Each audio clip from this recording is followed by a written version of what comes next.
I'm going to show you how to make a buttonhole.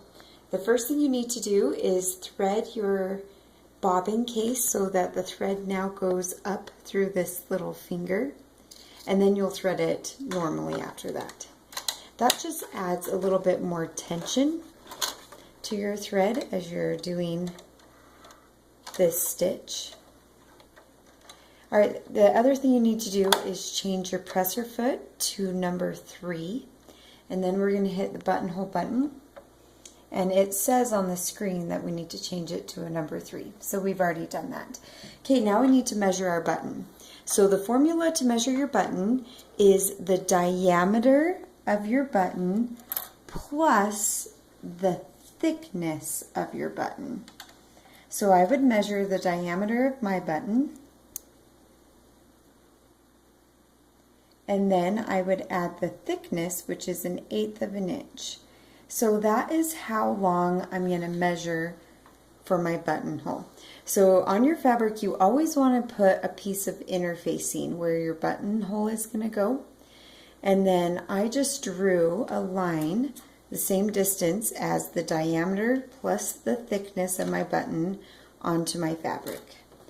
Now you're going to put your fabric in your sewing machine, and you put your needle in at the very top of your line.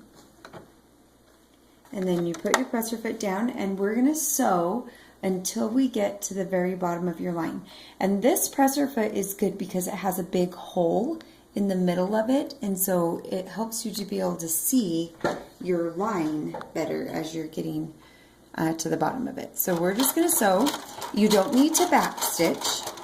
You just start, and it's going to do a really tight zigzag.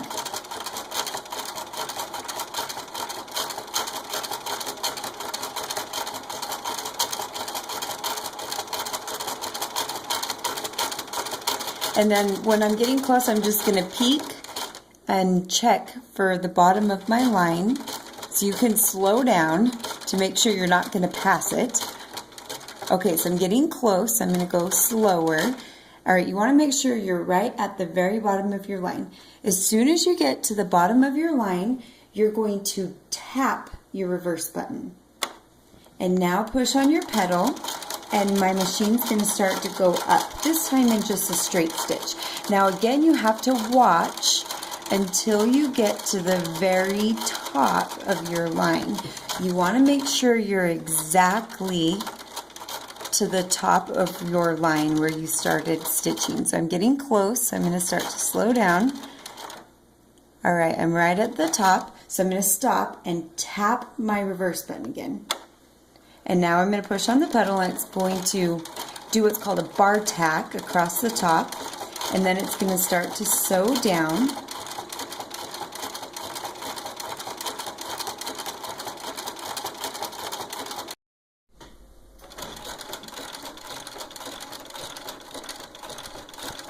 Okay, again, we're going to watch until we get to the very bottom. And again, you want to make sure you're right at the very bottom, even with where you started.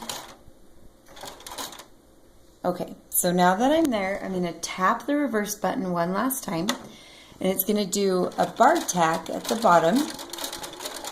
Then it's going to start to sew up just a little bit, and it stops on its own. I'm still pushing on the pedal, but it stops on its own. So we're done.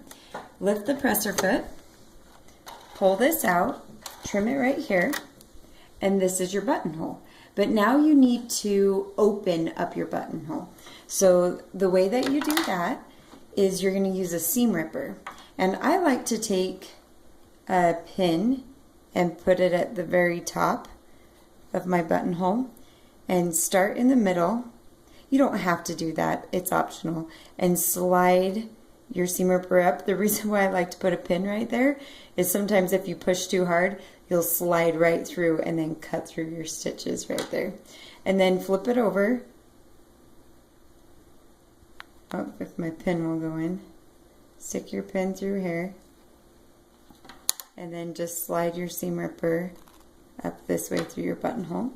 And then your buttonhole is done. Now you want to check and make sure your button fits through this buttonhole before you move on with your project. So push your button through, and that one looks great.